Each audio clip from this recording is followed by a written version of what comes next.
என் கைவசம் வந்த ஒரு ரொம்ப அழகான ஒரு கதை.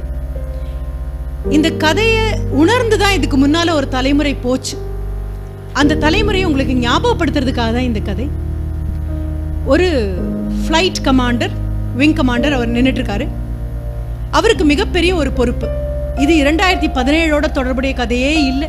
என்னுடைய வயது இருக்கக்கூடிய 60 தொட்ட நபர்கள் யாராவது இருப்பீர்களே ஆனால், இந்தியா எத்தனை போர்களை தாண்டி தாண்டி தாண்டி கையை ஊனி கரணம் பாஞ்சு இந்தியா 2017 வந்து நின்றுருக்குன்னு தெரியும். நேற்று ஒரு கல்லூரிக்கு போன போது ஒரு குழந்தை என்கிட்ட கேட்டாங்க, 99% மோசமாவே இருக்காங்க, ஒரே 1% தானே எல்லாரும் நல்லா இருக்காங்க அப்படின்னு சொன்ன போது அந்த குழந்தைகிட்ட கேட்டேன், மீறி போனா உனக்கு 18 வயசு இருக்கும். எல்லாரும் சொல்றத பார்த்து, ஊரே சொல்றத பார்த்து 99% மோசம் தயவு செஞ்சு முடிவு எடுக்காதேமா. 99% நல்லவர்களாகத்தான் இந்தியாவில் இருக்காங்க. அந்த 1% மட்டுமே பார்த்துட்டு இருக்கிறதுனால, பூதக்கண்ணாடி வச்சு மோசமா போனதை மட்டுமே பார்த்துட்டு இருக்கிறதுனால நீ தப்பா புரிஞ்சுக்கிட்டடா அப்படின்னு அந்த குழந்தைகிட்ட சொன்னேன். நான் சொல்லக்கூடிய இந்த கதை நடக்கக்கூடிய காலகட்டம் கண்டிப்பாக வேற. அந்த விங் கமாண்டர் தன்னுடைய வாழ்க்கை குறிப்புல ஒரு மிக அழகான ஒரு சம்பவத்தை சொல்றாரு. எனக்கு ஒரு புதிய பொறுப்பு கொடுத்திருக்காங்க. என்ன பொறுப்பு அப்படின்னா, போர்ல இறந்து போன ஒரு ஃப்ளைட் ஆபீசர், அவருடைய பேர் விக்ரம் சிங். அவர் உடைய உடல், அவர் இறந்து போயிட்டாரு. காக்பிட்ல இருந்து அந்த விமானத்தினுடைய பற்றி எரிஞ்ச அந்த விமானத்தினுடைய அந்த விமான ஓட்டி உட்கார்ற இடமான அந்த காக்பிட்ல இருந்து அவருடைய உடம்புடைய சிதைந்து போன ஏதோ ஒரு கிலோவோ 2 கிலோவோ சதையை மட்டும்தான் சுரண்டி இவங்களால எடுக்க முடிஞ்சிருக்கு. அதையும் அவருடைய சவப்பெட்டியில வச்சு, ஆனாலும் அந்த பெட்டிக்கு ஒரு கனம் வேணும் அப்படிங்கிறதுக்காக மண்ணையும் மரத்தூளையும் போட்டு நிரப்பி அந்த பெட்டியை தயாரா வச்சிருக்காங்க. என்ன அப்படின்னா, அவருடைய தகப்பனாருக்கு அவருக்கு செய்தி அனுப்பியாச்சு, நீங்க வரணும், வந்து இவங்களுக்கு கடைசியாக நடக்கக்கூடிய அந்த இறுதி என்னெல்லாம் சடங்குகள் செய்யணுமோ அதுல நீங்க பங்கெடுக்கணும். இதுவரைக்கும் இப்படி ஒரு செய்தியை சொல்லக்கூடிய மிக சோகமான சூழலுக்கு தள்ளப்படாத அந்த விங் கமாண்டர் முதல் முறையாக அந்த குடும்பத்தை சேர்ந்த ஒரு தகப்பன் கிட்ட மகன் இறந்து போன செய்தியை சொல்ல போறாரு. மிக கொடுமையான விஷயம் தான். ஹெலிகாப்டர்ல அந்த தந்தை வந்து இறங்க போறாரு. மிக வயது போன ஒரு தந்தை. இங்க நின்றுட்டு இருக்கக்கூடிய இந்த விங் கமாண்டர் ரொம்ப யங்கான ஒரு மிக இளமையான ஒரு மனிதர். தன்னுடைய ஃபிளைட் ஆபீஸ்ல ஒருத்தருக்கு இந்த துர்மரணம் எங்க நடந்திருக்கு? போர் முகத்துல நடந்திருக்கு. சரி, பாக்குறாரு. பார்த்தா 80 வயதான அந்த தந்தை ஹெலிகாப்டர்ல இருந்து அவரை கூட்டிட்டு இறக்கி கீழே கூட்டிட்டு வராங்க. வெள்ளையா ஒரு வேட்டி கட்டி இருக்கக்கூடிய ஒரு கிராமத்து ஒரு மனிதனுடைய எல்லா ஜாடையும் இருக்கக்கூடிய ஒரு நபர் வந்து இவர் முன்னால நிற்கும் போது இவர் மீண்டும் மீண்டும் எச்சல் கூட்டி மிடற முழுங்கிக்கிறாரு. எப்படி நான் சொல்ல போறேன், எப்படி நான் சொல்ல போறேன்? பெரும்பாலும் யுத்த களத்துல ராணுவ வீரனாக ஒரு நபர் இறந்து போயிட்டாருங்கிற செய்தியை சொல்லவே எங்களால முடியாது. செய்தியை சொல்லி அவருடைய உடலை வந்து வாங்கிக்கோங்கன்னு சொல்லும் பொழுது குடும்பம் பூரா வந்து கேட்கறது என்னவாக இருக்கும் தெரியுமா? முகத்தை பார்க்கணும், அந்த குழந்தை முகத்தை பார்க்கணும் அப்படின்னு. இங்க கேட்டா காண்பிக்கிறதுக்கு ஒரு சில கிலோக்கள்ல இருக்கக்கூடிய சதை மட்டும்தான் இருக்கே தவிர, கடவுளே அவர் கேட்டுறக்கூடாது, இதை நான் எப்படி சமாளிக்க போறேன் அப்படின்னு இவர் நிற்கும் பொழுது அந்த 80 வயதான மிக சாதாரணமான கிராமத்தை சேர்ந்த ஒரு தந்தை, எந்த விதமான வசதியும் வாய்ப்பும் எதையும் பார்த்திராத ஒரு தந்தை வந்து நின்னு இந்த விங் கமாண்டர் கிட்ட கேக்குறாரு, நான் என்ன பண்ணணும்? கண்ணுல கொஞ்சம் கூட ஒரு சொட்டு தண்ணி கூட கிடையாது அந்த அப்பாவுடைய கண்கள்ல. தாயார் இல்ல, தந்தை மட்டும்தான் மிச்சம் இருக்காரு. 80 வயது வந்து நின்னு கேக்குறாரு, நான் என்ன பண்ணணும்னு சொல்லுங்க, எங்க போகணும், என்னெல்லாம் நான் செய்ய வேண்டிய கடமைகள். இவருக்கு ஆச்சரியம் தாங்கல. இவ்வளவு குரல்ல எந்த விதமான சலனமோ வருத்தமோ எதுவும் இல்லாம கண்கள் உலர்ந்து போன நிலையில ஒரு 80 வயதான மனிதன், இறந்து போன மகனுடைய உடலை பத்தி கேட்க வந்த மனிதன் இப்படி கூட இவ்வளவு ஒரு வீரத்தோட பேச முடியுமான்னு. குரல்ல வீரமோ ஆவேசமோ இல்ல, மிக மென்மையான குரலாக இருக்கு. இன்னொன்னு கேட்கிறாரு, எனக்கு ஒரு சின்ன விண்ணப்பம். இன்று மாலை எனக்கு ஊருக்கு கொண்டு போய் எல்லாம் சவடக்கம் செய்யறதுக்கு ஒண்ணுமே யாரும் இல்லை, இங்கேயே தான் பண்ணணும். ஒரு மிலிட்டரியில நீங்க என்ன விதமான ஒரு ராணுவ முறைப்படி அவருக்கு மரியாதை கொடுத்து அவருடைய அடக்கம் செய்வீர்களோ அப்படியே, அதுல நான் என்ன செய்யணும்னு சொல்லுங்க. அதுக்கு அடுத்தது அவர் ரொம்ப அழகா சொல்றாரு, உங்களுடைய மிக நெருங்கிய நண்பனும் உங்களுடைய கீழே வேலையை பார்த்த ஒரு ஆபீசரை நீங்க இழந்திருப்பீங்க, என்னுடைய குழந்தைய நான் இழந்திருக்கேன், இது 2 பேருக்குமே பொதுவான ஒரு சோகம். அடுத்தது என்னுடைய மகனுடைய நண்பர்களை நான் கண்டிப்பாக சந்திக்கணும். அதுக்கும் அடுத்தது இரவுல அவன் தங்கிய அறையில நான் தங்கணும், நாளை காலையில நான் திரும்பி போயிடுவேன், அவ்வளவேதான், எனக்கு சொல்றதுக்கு எதுவும் இல்லை. மிக இயல்பாக அந்த கடைசியாக ஒரு ராணுவ வீரனுக்கு என்னெல்லாம் மரியாதை கொடுக்கணுமோ அந்த மரியாதையை கொடுத்தாச்சு. அந்த அடக்கம் முடிஞ்சாச்சு. அப்பாவான இந்த 80 வயதான இந்த நபர் போய் அவருடைய தன் மகனுடைய எல்லா நண்பர்கள்கிட்டையும் பேசுறார். அந்த விக்ரம் சிங் அப்படின்னு சொல்லக்கூடிய விக்ரம் ராத்தோர் சிங், அதுதான் பேர், நான் கதையா சொல்லல, நடந்த சம்பவத்தை சொல்றேன். அத்தனை பேர்கிட்டையும் பேசுறாரு. மகன் எப்படி இருந்தான்லாம் கேட்கிறாரு. இரவு இவருக்காக தனியாக ஒரு அறை வச்சிருக்காங்க. அப்போ அவர் சொல்றாரு, இல்ல அந்த பையன் என் மகன் இருந்த இடத்துக்கு நான் போறேன்.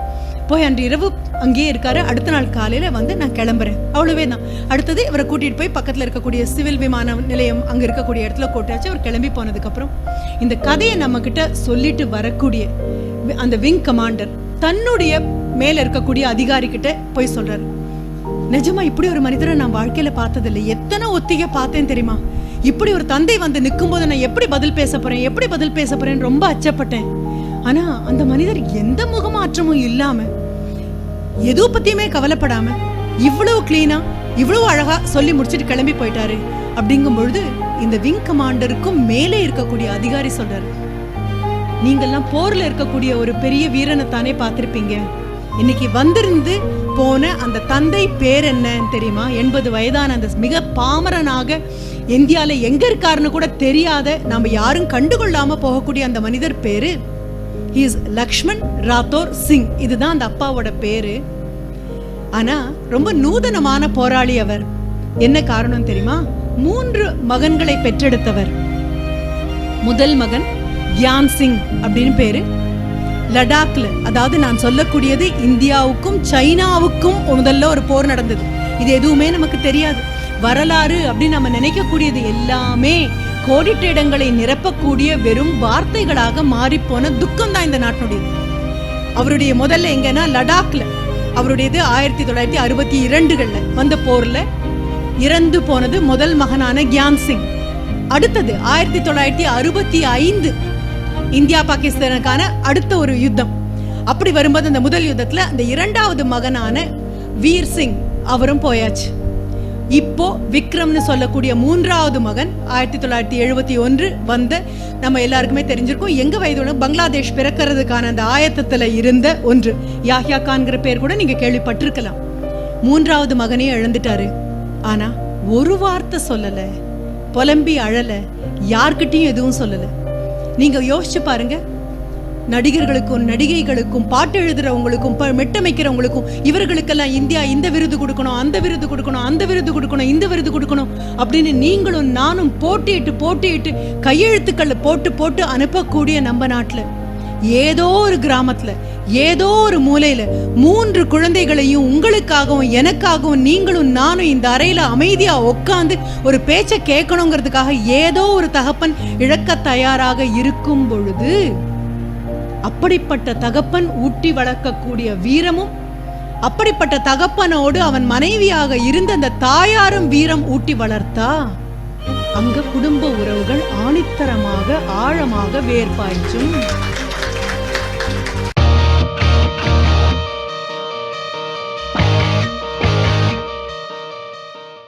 நீங்க எங்கிட்ட என்ன எதிர்பார்த்தீங்க, நான் உங்களை எங்க கூட்டிட்டு போறேன்னு யோசிச்சு பாருங்க.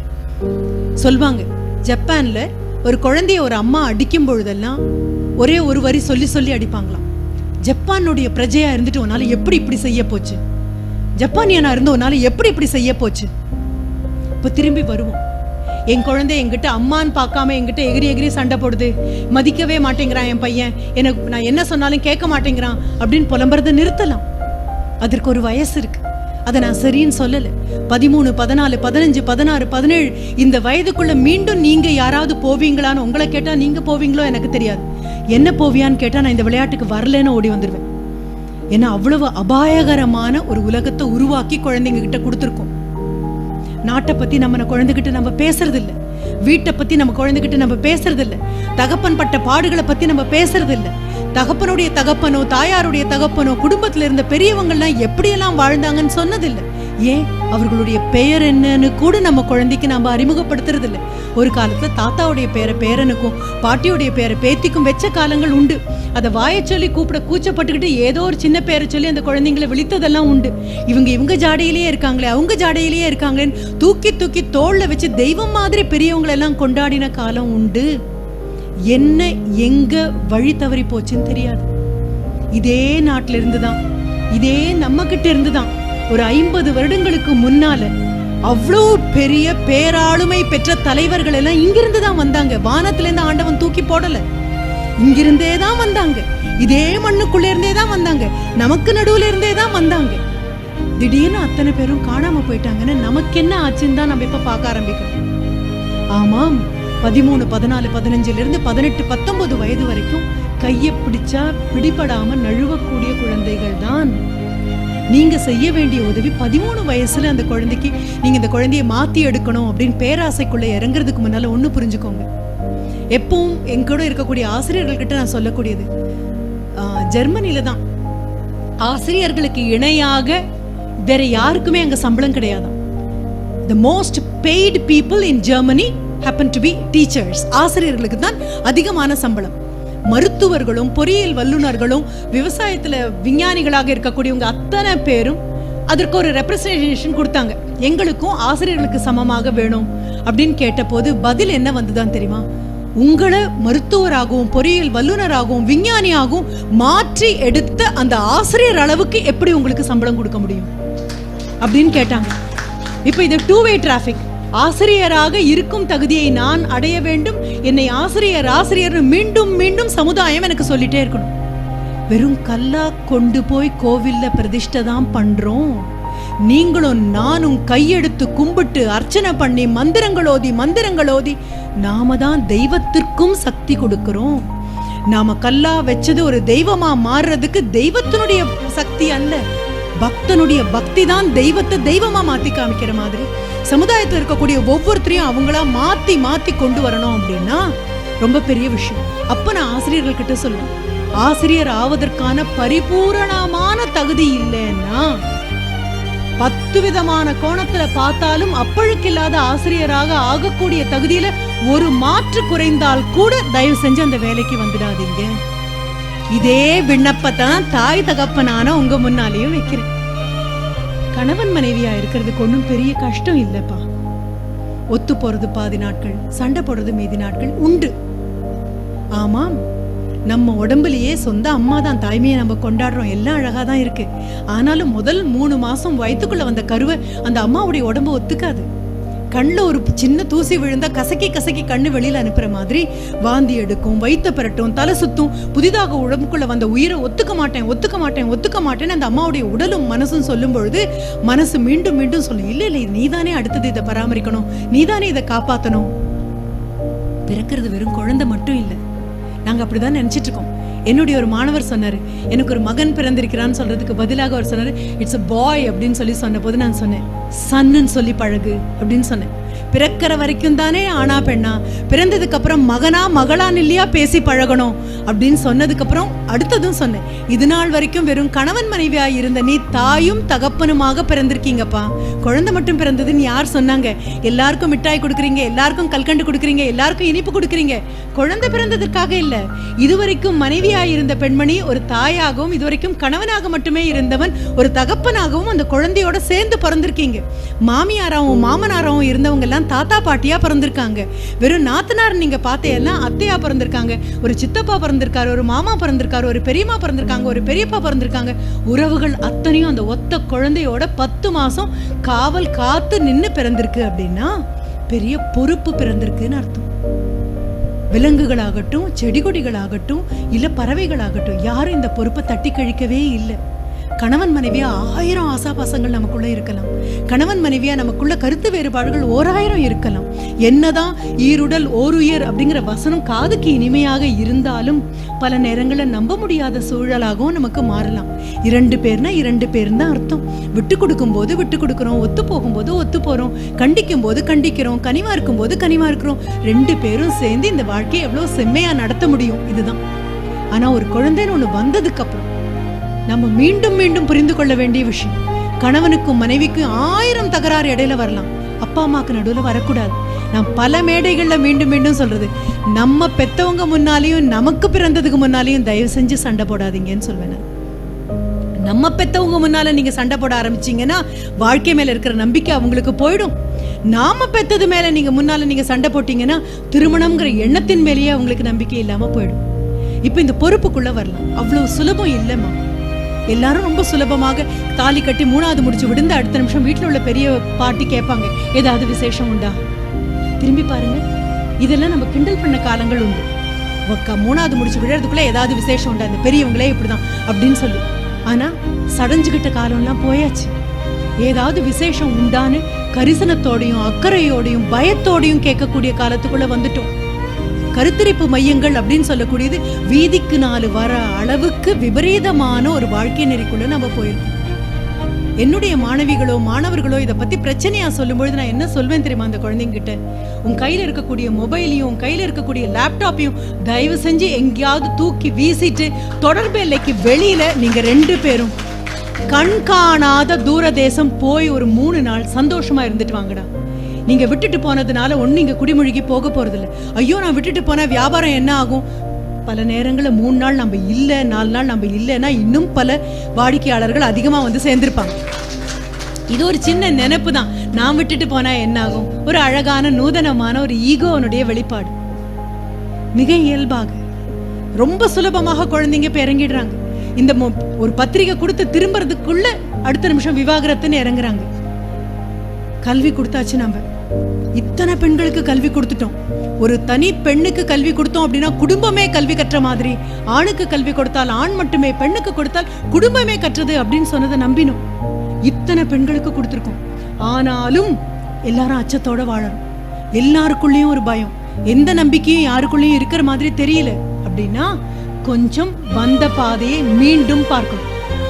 நான் சொன்னேன் இல்லையா, 3 குழந்தைகளை கொடுத்து நாட்டுக்கு கொடுத்துட்டு மௌனமா திரும்பி போன தகப்பன்கள் எல்லாம் வாழ்ந்த நாடு இது. அப்போ என்ன பண்ணணும்? நாங்க ஒரு சாதாரண மனிதனாக என் மனதில் 1000 ஆசைகள் இருக்கலாம். ஆனா தகப்பனாக அதற்கு எனக்கு எந்த விதமான அனுமதியும் கிடையாது. சொல்வாங்க நம்மளுடைய உபநிடதங்கள்ல ரொம்ப அழகாக வருமா, யார் முன்னால எதெல்லாம் செய்யக்கூடாது அப்படின்னு சொல்லிட்டு. ஒரு ஆசிரியர் பார்க்க இதெல்லாம் செய்யக்கூடாது, அப்பா அம்மா பார்க்கும்போது இதெல்லாம் செய்யக்கூடாது, நண்பன் முன்னால இதெல்லாம் செய்யக்கூடாது, ஊர் பெரியவர்கள் முன்னால இதெல்லாம் செய்யக்கூடாது, கணவன் முன்னால செய்யக்கூடாதது, மனைவி முன்னால செய்யக்கூடாதுன்னு சொல்லிட்டே வந்து யாரும் இல்லாமல் அந்தரங்கமாக நான் மட்டும் இருக்கும் பொழுது கூட நான் செய்யக்கூடாததுன்னு ஒரு பெரிய கேட்டலாக். அப்படி மீண்டும் மீண்டும் சொல்லி வளர்த்த நாடு இது. இப்ப நம்ம திரும்புறோம், ஆவேசமா திரும்பி போறோம், கைய மிஞ்சி எதுவும் நடக்கலன்னு நம்பி போறோம். தவம் பண்ணி வீட்டுக்குள்ள வந்தது குழந்தைகள். எப்படி நம்ம உருவாக்கி வச்சிருக்கோம்? என் குழந்தைக்கு நான் தங்கத்தால செருப்பு போடலாம், என் குழந்தைக்கு முள்ளு கிழிச்சாம உடம்பு பூரா ஒரு கவசத்தை பூட்டி விடலாம். ஆனாலும் குப்பையும் கூளமும் கல்லும் முள்ளும் மண்டி இருக்கக்கூடிய சாலையில தானே என் குழந்தையும் இறக்கி விட்டாகணும். அப்ப என் குழந்தைய மட்டும் நான் பார்த்தா பத்தாது, எல்லாரும் அவங்க குழந்தைய பார்க்க ஆரம்பிப்போம் அப்படிங்கிற ஒரு நிலைமைக்குள்ள வரப்போறோம். அப்படின்னா எந்த விஷயம் உங்க குழந்தைக்கு பிடிக்காது, அது பேசினா சரியில்லைன்னு நினைக்கிறீங்களோ அந்த விஷயத்த உங்க குழந்தை உங்க வயிற்றுல கருவுற்ற காலத்திலிருந்து விட்டுடணும்னு முடிவு பண்ணுங்க. தோள் தாங்காத பொறுப்பை தூக்கி வைக்கக்கூடிய அளவுக்கு உங்க தோள்களுக்கு வலு இருந்தால் மட்டும்தான் தாயாகவும் தகப்பனாகவும் இருக்க முடியும். மேடம் நீங்க சொல்றது ரொம்ப சுலபங்க, ஆனாலும் இல்லப்பா, சொல்றது சுலபம், செய்யறது அதை விட சுலபம். அதனாலதான் நான் சொல்றேன், செய்யறது கடினமாக இருந்தா மேடையில மைக் முன்னால பேச மாட்டேன். சொல்றதுக்கு சுலபம், செய்யறது அதை விட சுலபம். நம்ம முன்னோர்கள் கண்டிப்பா செஞ்சுட்டு போயிருக்காங்க. குழந்தை வயிற்றுல இருக்கும் பொழுதே அம்மா மனதுல நெகட்டிவான எண்ணங்கள் வரக்கூடாது, மாறுபட்ட எண்ணங்கள் வரக்கூடாது. எந்த நாட்டுல வயிற்றுல குழந்தை இருக்கக்கூடிய பெண்ணை தெய்வம் மாதிரி கொண்டாடுறதுக்கு ஒரு நாடு காமிங்க பார்க்கலாம். அமெரிக்காவில் இருக்கக்கூடிய பெண்கள் எல்லாமே சொல்லக்கூடியது என்னன்னா, இந்தியா மாதிரி நாடுல ஒரு குழந்தையை பெத்துக்கிறது எவ்வளவு பெரிய ஒரு மகா பெரிய விஷயம் தெரியுமா? ஏன்னா இந்த பக்கம் திரும்பினா ஒரு அத்தை, அந்த பக்கம் திரும்பினா ஒரு சித்தி, இந்த பக்கம் திரும்பினா ஒரு மாமி, ஒண்ணு இல்லைன்னா அடுத்த வீட்டு அக்கா, எதிர்த்த வீட்டு ஆண்டி, ஏதோ ஒரு பெண்மணி கூட நின்று இந்த 10 மாதத்துக்கும் துணை இருப்பாங்க. அது மட்டும் அல்ல, ஆண்களும் பக்கத்துல நின்று பார்த்து நீ நல்லதா பாட்டு கேளு, நல்ல சாப்பாடா சாப்பிடு, கை நிறைய வளையல் போட்டுக்கோ, நல்ல அழகான மருதாணி வச்சுக்கோ, தலை நிறைய பூ வச்சுக்கோ, சந்தோஷமாறு, நல்ல விஷயத்தை கேளு சொல்லி சொல்லி சொல்லி பிரகலாதன் கதை அப்படிங்கிறது வெறும் கதை இல்ல. அம்மா வயிற்றுக்குள்ள இருக்கக்கூடிய குழந்தை ஆனந்தமா இருக்கணும்னா, அம்மா ஆனந்தமா இருக்கணும்னு நம்பக்கூடிய ஒரே நாடு உலகத்துல உண்டுன்னா இந்த நாடு மட்டும்தான். இதெல்லாம் ஏதோ சடங்கு சம்பிரதாயம் நம்ம எல்லாம் விட்டுட்டு வந்துட்டோம். திருப்பி எடுப்போம். திருப்பி எடுப்போம். ஒரு கர்ப்பமான ஒரு பெண்மணி பஸ்ல ஏறுறாங்க அப்படின்னு சொன்னா ஒருத்தர் இல்ல எழுந்திருச்சு இடம் கொடுக்கணும், அத்தனை பேருமே எழுந்திருக்கணும். என்ன காரணம் தெரியுமா? அடுத்த தலைமுறையை தேர்ந்தெடுத்து வயிற்றுல சுமக்கக்கூடிய பெரிய பொறுப்புள்ள ஒரு பிரஜை இந்த பேருந்துல ஏறி இருக்காங்கன்னு அர்த்தம். யாரால முடியும்? ஏதோ ரேஷன்ல வாங்கின சர்க்கரையும் இல்ல அரிசியும் தூக்கிட்டு மூட்டை மாதிரி ஏறிட்டு வருதா? உயிர் துடிப்புள்ள ஒரு ஜீவனை வயிற்றுக்குள்ள ஒரு பெண்மணி தூக்கிட்டு இருக்காங்க அப்படின்னு சொன்னா சமுதாயமே அவளுக்கு மரியாதை கொடுக்கணும்னு முன்னால போன சமுதாயம் சொல்லி காமிச்சது. இல்லைன்னா தெய்வத்தை தாயுமானவன் அப்படின்னு லிஸ்ட்ல சேர்க்க மாட்டோம். தாயுமானவன் ஆண்டவனையே அம்மாவா மாத்தி காமிச்ச நாடு. இனி கொண்டாடலாம், நாம ஒவ்வொரு விஷயத்தையும் கொண்டாடலாம். கணவனாக இருக்கிறது எப்படி, மனைவியாக இருக்கிறது எப்படின்னு பள்ளிக்கூடம் போய் பாடம் எடுக்க வேண்டிய தேவையில்லை. அவங்கவுங்க அப்பாவும் அம்மாவும் வாழக்கூடிய அழகான வாழ்க்கையை பார்த்தாலே உங்களுக்கு புரியும். 18 வயசுல உங்களுக்கு புரியாத அப்பாவை 28 வயசுல புரியும். எங்க அப்பா நிஜமாவே ரொம்ப கஷ்டப்பட்டு தான் என்ன மேல கொண்டு வந்திருப்பாரு. எங்க அம்மா வாயை திறந்து சொன்னதில்லை. ஒருவேளை நான் தூங்குனதுக்கு அப்புறம் 2 பேரும் உட்காந்து பேசியிருப்பாங்களோ என்னமோ. எப்படித்தான் வளர்த்தாங்களோ தெரியாது, எப்படித்தான் என் கோவத்தை சகிச்சாங்களோ தெரியாது. திரும்பி பாருங்க, வாழக்கூடிய புத்தகங்களா வீட்டில் இருக்கக்கூடிய பெரியவர்களை பக்கம் பக்கமா புரட்டி புரட்டி பார்த்தீங்கன்னா எல்லா ரகசியங்களும் உங்களுக்கு தெரியும். இது புரிஞ்சு 5 வயதாகும் போது கூட நீங்க என்ன வார்த்தை சொல்றீங்களோ அதுதாம்மா உங்க குழந்தைங்க பேசும். நான் எப்பவும் சொல்லுவேன், குழந்தை கெட்ட வார்த்தை பேசாது, கேட்ட வார்த்தை தான் பேசும். குழந்தை முன்னால வெறும் கண்ணாடி மாதிரி தான் நீங்க சொல்லக்கூடிய அத்தனை வார்த்தையும் உங்க குழந்தை சொல்லும். குழந்தைகளுக்காக நமக்குன்னு ஒரு டிவி சேனல் கிடையாது. குழந்தைகள் பார்க்கறதுக்காக 1000 டிவி சேனல் இருக்கலாம். ஒரே ஒரு நாள் உட்கார்ந்து அதுல வரக்கூடிய வார்த்தை அவங்களை பார்த்தீங்கன்னா, அந்த வார்த்தை வன்முறைகளை பார்த்தீங்கன்னா, தாயும் தகப்பனையும் அந்த குழந்தைங்க கேவலப்படுத்துற மாதிரி வார்த்தைகளை பார்த்தோன்னா இதையா நம்ம குழந்தைங்க பார்க்க போகுதுன்னு புரிஞ்சுப்பீங்க. எனக்கு முன்னால போன எங்க அப்பாவும் அம்மாவும் என்ன வாழ்க்கை நான் வாழணும்னு பார்த்து பார்த்து வளர்த்தாங்க. ஏதாவது ஒரு சின்ன பிரச்சனை வரும்போது, சின்ன குழந்தை உள்ள போ பார்க்கலாம், பெரியவங்க பேசுற வேலையில உனக்கு என்ன வேலை அப்படின்னு சொன்னாங்க. ஆனா நாம என்ன பண்ணுவோம் தெரியுமா? யாராவது வந்தாங்க அப்படின்னா, படிக்கணும்ல, நாளைக்கு டெஸ்ட் தானே, ஓடு, இதுதான் நாம விரட்டிட்டு இருக்கிறது. உள்ள அனுப்பிட்டு அவங்க 2 பேரும் பேசியிருப்பாங்க. பாட்டியோ தாத்தாவோ இது பெருசு, இந்த வார்த்தைகள் எல்லாம் எங்க அம்மா தன்னுடைய மாமியார குறித்தோ எங்க அப்பா தன்னுடைய பேசி நான் கேட்டதில்லை. மிக மிக மிக கேவலமான ஒரு நகைச்சுவை மாதிரி எல்லாரும் பேச நாம எல்லாம் பொறுத்துட்டு இருக்கோம். என்னை விட வயசுல பெரிய என்னுடைய மாமனாரையோ என்னுடைய அப்பாவையோ எனக்கு தெரிந்த வயதில் பெரியவரையோ யாராவது பெருசுன்னா நான் துடிச்சு போயிடுவேன். நான் துடிச்சு போயிடுவேங்கிறதுனால வேற யாரையும் பெருசுன்னு சொல்ல மாட்டேன். என்ன காரணம்னா, நான் பெருசுன்னு கிண்டல் பண்ணக்கூடிய நபர் யாருக்கோ தகப்பன், யாருக்கோ சித்தப்பா, யாருக்கோ பெரியப்பா, யாருக்கோ மாமா. அப்படி இருக்கும் பட்சத்தில் நாம தான் வார்த்தைகளை புழக்கத்துல விட்டோம். நாம தான் கேவலமான வார்த்தைகளை விட்டோம். நாம தான் நகைச்சுவை அப்படிங்கிற பேர்ல தகாத எல்லாவற்றையும் ஏற்றுக்கொண்டோம். நாம தான் எல்லாரும் பார்க்க என் தலை ஒரு குப்பை தொட்டின்னு அறிமுகப்படுத்திக்கிட்டோம். தேவையில்லாத அத்தனையும் கொண்டு வந்து கொட்டுறதுக்கான குப்பை தொட்டின்னு. இப்ப என்ன பண்ண போறோம்? இனி குப்பை தொட்டி அல்லனா 5 வயது குழந்தை என்ன பேசணுமோ அது வீட்டுல இருக்கிற எல்லாரும் பேசும். 5 வயது குழந்தைக்கு என்னெல்லாம் வேண்டாமோ அது வீட்டுல இருக்கிற யாருக்கும் வேண்டாம். அப்படிதான் இருந்தது, அப்படிதான் பாட்டி இருந்தாங்க, அப்படிதான் தாத்தா இருந்தாங்க. 10 வயதா, 5லேருந்து 10 இன்னும் கொஞ்சம் கடினமானது. நீங்களும் நானும் குழந்தைய எப்படி வளர்த்தாலும் குழந்தை பள்ளிக்கூடம் போகும்பொழுது 10 பேருக்கு நடுவில் போய் நிற்கும் போது உங்களுக்கும் எனக்கும் தெரியாத எல்லா வார்த்தைகளும் வரும். அதனாலதான் நான் தொடங்கும் போது சொன்னேன், ஊர் கூடி தேர் இழுக்கிறது, ஒருத்தர் பண்ணி பத்தாது, எல்லாரும் எடுக்க போறோம். அத்தனை பேரும் கையில எடுத்துக்க போறோம். கேவலமான வார்த்தைகளோ, சொல்லத்தகாத வார்த்தைகளோ, காதுக்கு விருப்பம் இல்லாத வார்த்தைகளோ, அநாகரிகமான வார்த்தைகளையோ என் குழந்தை கேட்காது. கேட்கிற மாதிரி சூழல என் குழந்தை வளரக்கூடாது அப்படின்னா எல்லா தாய் தகப்பனும் அதையே கிளியை சொல்லுவாங்க. ஒரு கிளியினுடைய 2 முட்டைகளை, ஒரு முட்டையை கொண்டு போய் ஒரு முனிவர் வீட்லையும் இன்னொன்னு ஒரு கசாப்பு கடையிலையும் வச்சாங்க. முட்டைகள்ல இருந்து அந்த குஞ்சுகள் வெளியில வந்ததுக்கு அப்புறம் கசாப்பு கடையில வளர்ந்த குஞ்சு வெட்டு கொத்து கொல்லுன்னு சொல்லிட்டு இருந்தது.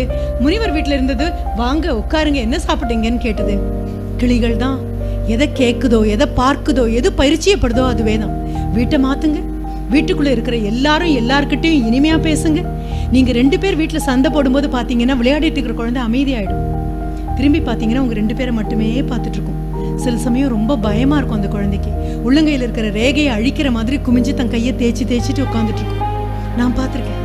என்னுடைய மாணவர்கள நிறைய பேர் வகுப்புல ஆசிரியர் பாடம் எடுக்கும் பொழுது தலையை குமிஞ்சிட்டு உள்ளங்கையை தேய்ச்சிட்டு உட்காந்துருப்பாங்க. திருப்பி என்னுடைய அறைக்கு போனதுக்கு அப்புறம் அந்த குழந்தைகளை நான் கூப்பிட்டதுண்டு. என்ன பிரச்சனை அப்படின்னா, பெரும்பாலும் அவங்க சொல்லக்கூடிய மிகப்பெரிய நடுக்கம், பேயோ பிசாசோ பணப்பிரச்சனையோ எதுவுமே பயம் கிடையாது. தாயும் தகப்பனும் கண் முன்னால சண்டை போடும் பொழுது குழந்தைகள் அத்தான நாடியும் சப்த நாடியும் ஒடுங்கி போய் உள்ளுக்குள்ள நடுங்கி போய் உட்கார்ந்துடுறாங்க. எத்தனை ஒரு நூதனமான வன்முறை தெரியுமா? திரும்பி பாருங்க. your children play an audience to you. உங்களுடைய ஆடியன்ஸ் அங்க உங்க குழந்தைங்க உட்கார்ந்துருக்காங்க. அவ்வளோ ஒன்றும் பெரிய வெறுப்பு இல்லைப்பா. அந்த ஒரு நிமிடம் எல்லார் வீட்லையும் காலையில் 8:30 மணிக்கு குருட்சேத்திரம் தான். எந்த வீடு நல்லா இருக்கு? எல்லார் வீட்லையும் காலையில் 8:30 மணிக்கு ஒன்னால நான் கேட்டேன், என்னால நீ கேட்ட, அவ்வளவே தான். ஆனா மாலையில திரும்பி வரும்போது எல்லாம் தெய்வங்களாகவும் தேவதைகளாகவும் தேவர்களாகவும் திரும்பி வருவோம். காலையில என்னமோ பேசிட்டேன், விடுமா விடு விடு அப்படின்னு அந்த 8:30 மணி குரல் ஓங்கி காதுலையும் மூக்கிலையும் புகை வந்து சத்தம் வரக்கூடிய அந்த சூழல ஒரு நிமிஷம், இதுவே மாலையில 6 மணியா இருந்தா எப்படி இருக்கும்னு யோசிச்சு பாருங்க. மனித மனசு தானே, இயல்பு தானே, விட்டுட்டு போ. ஏன்னா நாவினால் சுட்ட வடு தாங்காது. எங்கேயாவது ராணம் குழந்தைங்க பார்த்ததுன்னா ரொம்ப கஷ்டப்படும். 10 வயது வரைக்கும் தாக்கு பிடிச்சிங்களா, அதுக்கப்புறம் வழுக்குப்பாறை தான். 11, 12, 13, 14, 18, 20 தொடர வரைக்கும் அப்பாக்களுக்கிட்ட எல்லாம் சின்ன விண்ணப்பம். அந்த வயசை தாண்டி வரக்கூடிய மகன்கள் எல்லாம் அம்மாக்கள் தான் எல்லான்னு சொன்னாலும் அம்மாக்கள் அப்பாக்கள் கிட்ட அந்தரங்கமாக சில நேரங்கள்ல சில விஷயங்களை சொல்லணும். நான் சொன்னா அவனுக்கு புரியாது. என்னதான் அவன் அம்மாவே ஆனாலும் 10-12 வயசான பையனுக்கு நீங்க பக்கத்துல நின்று சொன்னா ஒரு ஆணுக்கு ஆண் சொல்லும் பொழுது இன்னும் அழகா புரியும். என் கையை நான் இனிமே விட்டுடுறேன், தயவு செஞ்சு உங்க கையை பிடிச்சுக்க சொல்றீங்களா அப்படின்னு வீட்டுல சொல்லி பழகுங்க. இது என் பையன் அம்மா இழுக்கிற வரைக்கும் என்ன தலைகீழ நின்னாலும் அம்மாவால் அன்பு கொடுக்க முடியுமே தவிர அப்பாவோட கனிவும் கண்டிப்பும் சேர்ந்த ஒரு நன்னடத்தைய அம்மாவால கொடுக்கறதுங்கிறது 100% முடியாது. அதுவேதான் அப்பாக்களுக்கும். நம்ம மகதான் அது கால் தரையில பட்டுதுன்னா ஐயோ புண்ணாயிடுமே, தோல்ல வச்சா ஐயோ புண்ணாயிடுமேன்னு பார்த்து தலையை தூக்கி வளர்த்த தகப்பன் தான். ஆனாலும் 10 வயது தாண்டி 11 வயது என் குழந்தைக்கு ஆயிடுச்சு அப்படின்னா உங்க விரல்ல இருந்து உங்களை இறுக்கி பிடிச்சிட்டு இருக்கக்கூடிய உங்க பெண் குழந்தையோட விரல ஒத்தொத்தையா அவசரமா பிக்கவே வேண்டாம். மெதுவா நிதானமா பூ விரிக்கிற மாதிரி எதழா எடுத்து கொண்டு போய் அம்மா கையில இறுக்கி பிடிச்சிட்டு, சரி இனி அம்மா சொல்றதை கேட்பியா, அப்பா பார்த்துட்டே இருக்கேன், சரி அப்பாக்கள் கிட்ட மறுபடியும் வரேன். 12 to 18 எல்லாம் தாண்டி தான் வந்திருக்கோம். சின்ன அறையாக இருக்கிறதுனால அத்தனை பேரும் ஒரு குடும்பம் நம்ம ஒத்துக்கிட்டு தொடங்கிட்டு இருக்கிறதுனால இதுல அந்தரங்கங்கள் சத்தியமா கிடையாது. அந்தரங்கம் இல்லை இல்லையா? இப்ப சொல்றேன், 12 ஒரு 18 வயதுக்குள்ள பெண் குழந்தைங்க பெரியவங்கன்னா கண்ணுக்கு தெரியும்பா. ஒரு பெண் பெரிய குழந்தைய ஆயிட்டான பார்த்தா தெரியும், வளர்ச்சியை பார்த்தா தெரியும். ஆனா அதே மாதிரி ஒரு வழுக்கு பாறையில சறுக்கக்கூடிய வழியில தான் ஆண் குழந்தைகளும் போறாங்க. நம்ம கவனிக்கிறது இல்லை. பார்க்க யாரோ ஒரு 10 வருஷம் கழிச்சு பார்த்தா அடடா என்ன இப்படி வளர்ந்துட்டா, மீசையெல்லாம் வந்துருச்சு. திடீர்னு ஒரு நாள்ல இதெல்லாம் சம்பவிக்கல. ஒத்தொத்த நாளா இந்த நேரம் தான் ஆண் குழந்தைங்களுடைய மிக பலவீனமான நேரம். தந்தைகள் தயவு செஞ்சு பக்கத்துல போய் நில்லுங்க, தோளை இறுக்கி பிடிச்சுக்கோங்க. பயப்படாதே, அப்பா கூட இருக்கேன்னு சொல்லுங்க. எதுக்கு பயப்படாதேன்னு கூட நீங்க சொல்ல வேண்டாம். நான் படித்த ஒரு ரொம்ப அழகான சுவாரஸ்யமான ஒரு விஷயம், மிகப்பெரிய ஒரு எழுத்தாளர், அவருடைய மகன் அவர் கூட ஒரு கோவில்ல குளத்துக்கிட்ட இருந்து திரும்பி வரும்போது அந்த பையன் அண்ணாந்து பார்த்து அப்பா கிட்ட சொல்றான், இனி நான் வரலப்பா கோவிலுக்கு. ஏன்பா? இல்லப்பா, எல்லா பெண்களும் குளிச்சுட்டு எல்லாரும் வராங்க, எனக்கு அவங்களெல்லாம் பார்க்கும்போது மனசுல என்னெல்லாமோ தோணுதுப்பா, நான் வரலப்பா இனிமே அப்படின்னு. அந்த 13-14 வயது மகன். யார் இதெல்லாம் கடந்து வரல? நம்ம அத்தனை பேரும் கடந்து வந்திருக்கோம், ஆனா மறந்து போயிடும். அப்போ அந்த அப்பா, அந்த படைப்பாளர், அந்த எழுத்தாளர் குமிஞ்சு பையன்கிட்ட சொன்னதாக அந்த மகன் பின்னால சொல்றாரு, பயப்படாதே, 14, 15, 16 வயசுலாம் இப்படிதான் இருக்கும், அப்பா கூட இருக்கேன்ல, தைரியமாவா, தாண்டி வந்துடலாம். சொல்லுங்க, எத்தனை பேரால அவரவர் மகன் கிட்ட 8th standard, 7th standard, 9th standard இந்த குழந்தைங்க ரொம்ப பலவீனமான கண்ணி. அம்மாக்கு தெரியும், ஆண் குழந்தையோட முகத்தை பார்த்தா தெரியும், அதனுடைய கூச்சத்தை பார்த்தா தெரியும், அதனுடைய தயக்கத்தை பார்த்தா தெரியும். ஆனா தெரிஞ்சும் தெரியாம நடிக்கிறத விட்டுடலாம். நீங்களும் நானும் தெரிஞ்சும் தெரியாம இருக்கிற மாதிரி நடிக்கும் போதுதான் ஊடகங்களும் புத்தகங்களும் திரைப்படங்களும் நீங்களும் நானும் ஆக்கிரமிக்க வேண்டிய இடத்துல அவை வந்து ஆக்கிரமிச்சு குழந்தைங்களுக்கு என்னெல்லாம் தேவையில்லையோ அது அத்தனையும் அவங்க தலையில கொண்டு போய் கொட்டுறாங்க. 13 வயதும் 14 வயதும் 15 வயதும் ஆன குழந்தை கேவலமான பாடல் எழுத முடியும்னு நினைக்கிறீங்க? கேவலமான திரைப்படங்கள் எடுக்கிறாங்களா? நீங்களும் நானும் ஒன்னா உட்காந்து பார்க்க கூச்சப்படக்கூடிய காட்சிகளை அவங்களா திரையமைக்கிறாங்க. அவங்க கற்பனைக்குள்ளேயே வந்திருக்கு. நம்ம என்ன பண்ணிட்டோம்? நம்ம குழந்தைங்களை மிக பாதுகாப்பு இல்லாத கன்சியூமர் சொசைட்டியா மாத்திட்டோம். உங்களுக்கும் எனக்கும் தேவையில்லாத குப்பையை கொண்டு வந்து அது நிற்கும் போதும் நிமிரும் போதும் உட்காரும் போதும் பார்க்கும் போதும் படிக்கும் போதும் கொட்டி எதுவும் திங்க கிடைக்காம நீங்களும் நானும் தூக்கி வீசியிருக்கக்கூடிய இந்த கலாச்சார கழிவு பொருட்கள் அந்த குழந்தைங்க சாப்பிட்டுட்டு உட்காந்துட்டு இருக்கு. எவ்வளவு பெரிய பாவம் பண்றோம், தெரிஞ்சு பண்றோம், அறிஞ்சு பண்றோம். எவ்வளவு பெரிய கொடுமை. அவங்களால எதிர்த்து ஏதாவது பேச முடியுமா? 13 வயசு பையனா, எனக்கு எதுக்குமா இந்த மாதிரி எல்லாம் சினிமா அப்படின்னு அந்த குழந்தை கேட்க முடியுமா? 13 வயசு தான் ஆச்சுமா பொண்ணு, எனக்கு எதுக்குமா இதெல்லாம்? குழந்தை கேட்குமா என்ன? குழந்தை எதையோ ஒன்று பார்த்துட்டு இருக்கு அப்படின்னா பின்னால வந்து எட்டி பார்க்குறோம், சந்தேகப்படுறோம். வேற எதையோ பார்க்குதோன்னு அந்த வேற எதையோ அந்த குழந்தை உருவாக்கல. வேற எதையோ 40, 45, 50, 60 ஆன வயதான நபர்கள் பொறுப்பின்றி உருவாக்கி அந்த குழந்தை கைக்கு அனுப்பும் போது பார்க்கக்கூடிய வேற எதுவும் அந்த குழந்தைக்கு இல்லாத போது அந்த குழந்தை அதை உட்காந்து பார்த்துச்சு. அவ்வளவே. இனி இதை பத்தி புலம்புறத நிறுத்திடணும். நாம நமக்கு பொறுப்பான இடத்தை ஆக்கிரமிக்க போறோம். அப்பா அப்படின்னு சொன்னா குழந்தை பிறந்த நிமிடத்திலிருந்து விரலை விட்டு விலகி நாளைக்கு தைரியமா காலை ஊனி சாலையில அதுவே நடக்கிற வரைக்கும். எது மாதிரி? குழந்தைக்கு சைக்கிள் ஓட்ட சொல்லி கொடுக்கும்போது எவ்வளவு கவனமா இருக்கீங்க. ஹேண்டில் பாரை பிடிச்சுக்கிறீங்க, பின்னால பிடிச்சுக்கிறீங்க, பெடலை ஒழுங்கா பண்ண சொல்றீங்க. குரங்கு பெடல் போடும்போது இப்படிதான் இருக்கும், பயப்படாதேன்னு சொல்றீங்க. ஒரு மரத்து பக்கத்துல போய் நின்று சாஞ்சோ, செவுத்து பக்கத்துல நின்று போய் சாஞ்சோ நின்று இறங்கி குழந்தை சைக்கிள்ல இருந்து இறங்கும் போது அப்படிதான் இருக்கும், பயப்படாதே அப்படின்னு சொல்றீங்க. கூடவே ஓடி வரீங்க, எல்லாம் பண்றீங்க. தூரத்துல நின்று பாக்குறீங்க. அப்பா பிடிச்சிட்டு இருக்கீங்களாப்பா, அப்பா பிடிச்சிட்டு இருக்கீங்களாப்பா அப்படின்னு கேட்டா பிடிச்சிட்டு இருக்கேன் அப்படின்னு ஒரு அழகான பொய்ய சொல்லிட்டு கையை விட்டுட்டு நிக்கிறீங்க. 2 தடவை குழந்தை விழுவான். விழுந்த உடனே அம்மா வீட்டுக்குள்ள இருந்து ஐயோ அப்படிம்பாங்க. அப்பா கொஞ்சம் பேசாம அப்படிம்பாரு. என்ன அப்படின்னா, விழ தெரியறவனுக்கு மட்டும்தான் எழுந்திருக்கவும் தெரியும். என் குழந்தை 4 தடவை விழுந்தா எழுந்திருக்கும். என் குழந்தைய நான் தள்ளிவிட சொல்லல, ஆனா ஐயோ விழுதேன்னு குறுக்க நீங்க பாஞ்சு உங்க குழந்தைக்கு விழக்கூடிய அனுபவத்தை கூட கொடுக்காம தட்டி பறிச்சிட்டீங்கன்னு வைங்க, நாளைக்கு அதுக்கு காலும் கையும் சறுக்குன்னு அடுத்த நிமிஷமே மிரண்டு போயிடும். சின்ன ஏமாற்றங்களை கொடுங்க, சின்ன தோல்விகளை கொடுங்க. இன்னைக்கு வாங்கி தரேன் அப்படின்னு சொல்லிட்டு அப்பா யோசிச்சு பார்த்தேன்டா, இப்போ உனக்கு தேவையில்லைன்னு தோணுது, வேணா 1 வாரம் கழிச்சு கொடுக்கட்டுமா? காத்துட்டு இருக்கிற சுகம் என்னன்னு அந்த குழந்தைக்கு சொல்லி கொடுங்க. உடனடியா நம்ம என்ன டிபார்ட்மெண்டல் ஸ்டோரா? கையை நீட்டு அடுத்த நிமிஷம் இந்தான்னு எடுத்து கொடுக்கறதுக்கு கொஞ்சம் பொறுத்துக்கிட்டோம், கொஞ்சம் ஏமாறட்டும், கொஞ்சம் அழட்டும், கொஞ்சம் உங்க தோல்ல சாஞ்சு அப்பான்னு நச்சட்டும். இதெல்லாம் நடந்ததுக்கு அப்புறம் எப்போ குழந்தைக்கு தயார் நிலை வருதோ அப்போ தாயும் தகப்பனுமா அதை கொடுக்கணும். நீங்களும் நானும் சொல்ல வேண்டிய அறிவுரையை நாம சொல்ல தவறும் போது அதுக்கு வேற என்ன சொல்றோம்? நான் ஏதாவது சொல்லி என் குழந்தை ஏதாவது பண்ணிட்டா, நம்ம ஒரு நாளும் ஏதாவது சொல்ல மாட்டோம், நம்ம குழந்தையும் ஏதாவது பண்ணாது. இப்படி பயத்தை சுவாசிச்சு இதுக்கு அன்புன்னு வேற ஒரு பேரை சொல்லிட்டு சுத்துறோம் அப்படின்னா எவ்வளவு பெரிய அநாகரிகம்.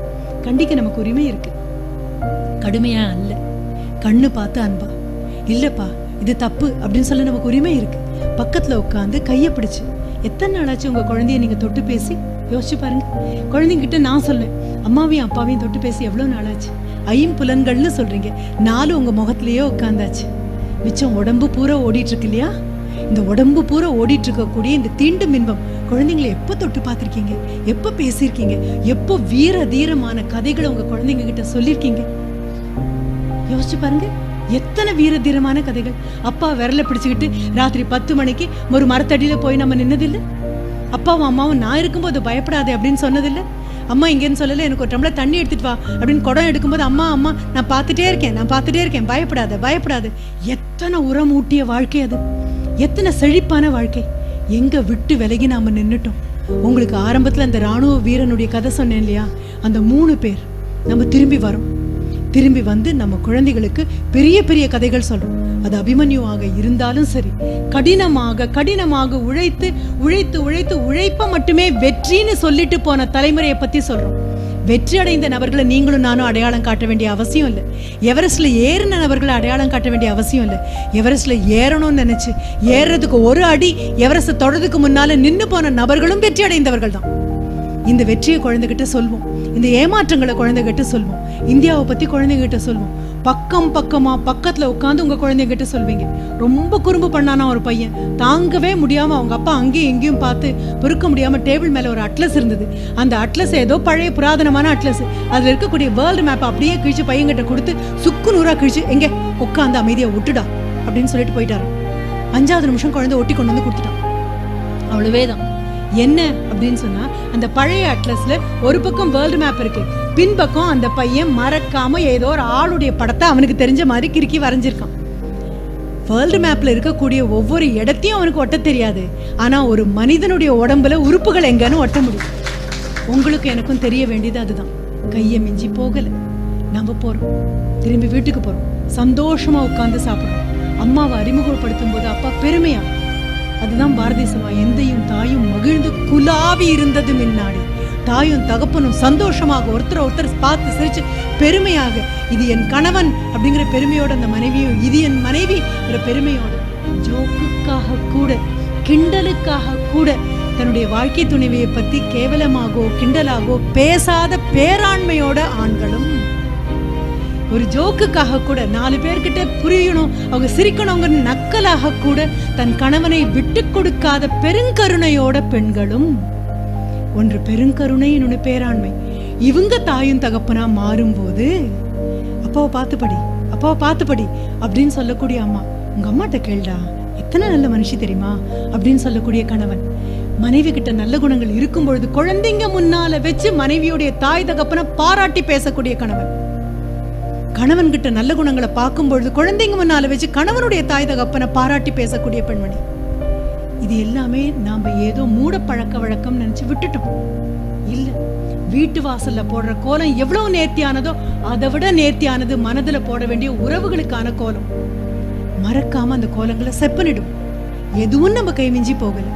யாராவது யாரை பத்தியாவது கிண்டலாக ஒரு பெண்ணை பத்தி பேசும்பொழுது அதற்கு கொஞ்சம் கூட கரம் மசாலாலாம் சேர்த்து, ஓஹோ அப்படியா அப்படின்னு வம்பு பேசுறது நிறுத்திடுவோம். எந்த நாட்டுல வம்பு இல்லையோ அந்த நாட்டுல காற்று சுத்தமாக இருக்கும். அந்த நாட்டினுடைய காற்று அவ்வளவு சுத்தமாக இருக்கும். வம்பு ஜீவிக்க வம்பு தானே நம்ம சுவாசிக்கிறோம். இப்போ அவங்க வீட்டுல என்னாச்சு, இவங்க வீட்டுல என்னாச்சு, கொஞ்ச நாளைக்கு உங்களுடைய தொலைக்காட்சி பெட்டிக்கெல்லாம் ஓய்வு கொடுங்க. ஏதோ ஒரு அறைக்குள்ள ஒரு 100 நாள் இத்தனை பேரை போட்டு அடைச்சு அதை எட்டி பார்க்கறது, அடுத்த வீட்டு விஷயத்தை எட்டி பார்க்கறது அநாகரிகம் இல்லையா? எத்தனை கேமராக்கள் வச்சிருந்தா தான் என்ன? நம்ம வீட்டுல அப்படி இருந்தா எவ்வளவு கூச்சமா இருக்கும். அந்த ரங்கத்தை எட்டி பார்க்க கூடாது.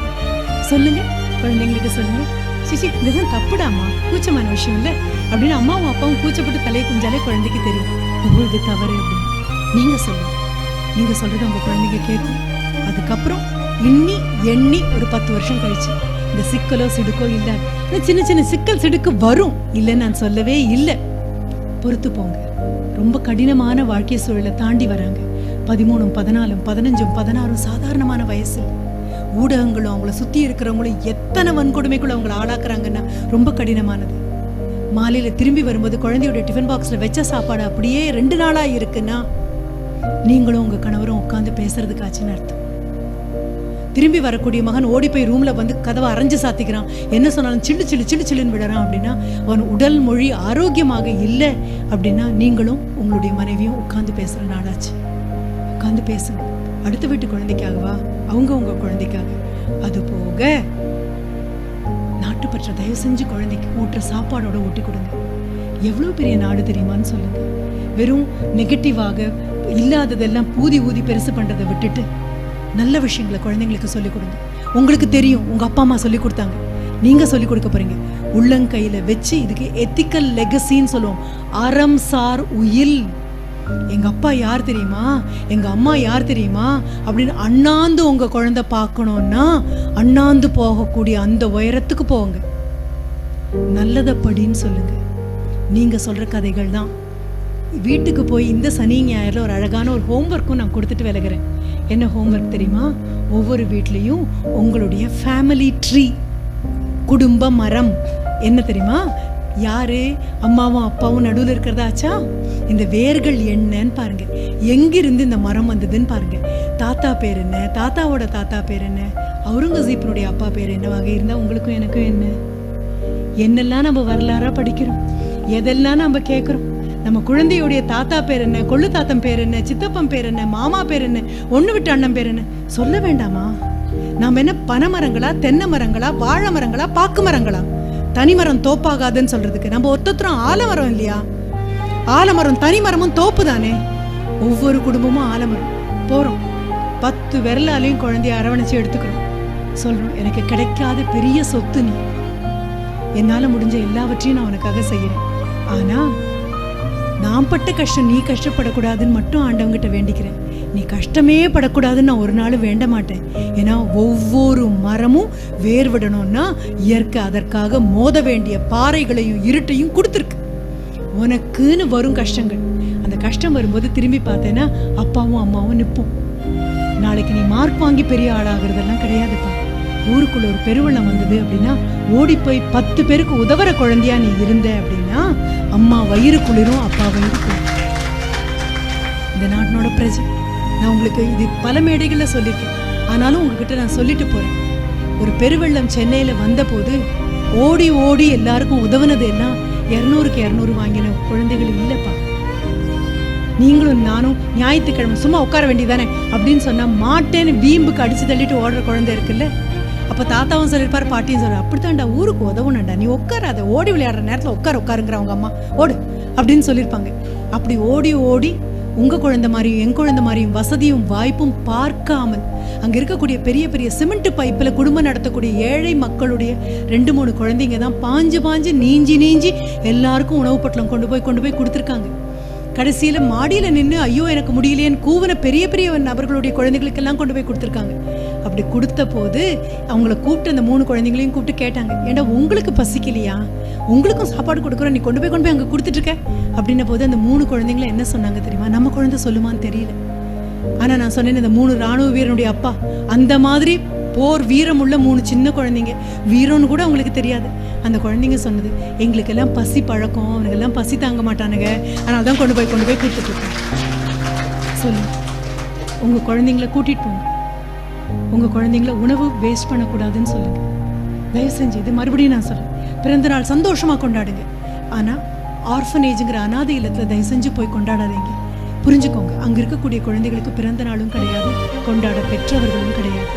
நீங்களும் நானும் கொண்டாடி முடிச்சு திரும்பி வரும்பொழுது குழந்தைங்களுக்கெல்லாம் சாப்பாடு கொடுத்தோன்னு பெருமிதம் இருக்கலாம். எப்பவுமே கொடுக்குறவனுக்கு கொஞ்சம் கர்வம் ஜாஸ்தி தான், வாங்குறவனுக்கு கூச்சம் கொஞ்சம் அதிகம் தான். அந்த குழந்தைகளுக்கான உணவுக்கான செலவை நீங்க அன்னைக்கு கொடுத்துருக்கலாம்.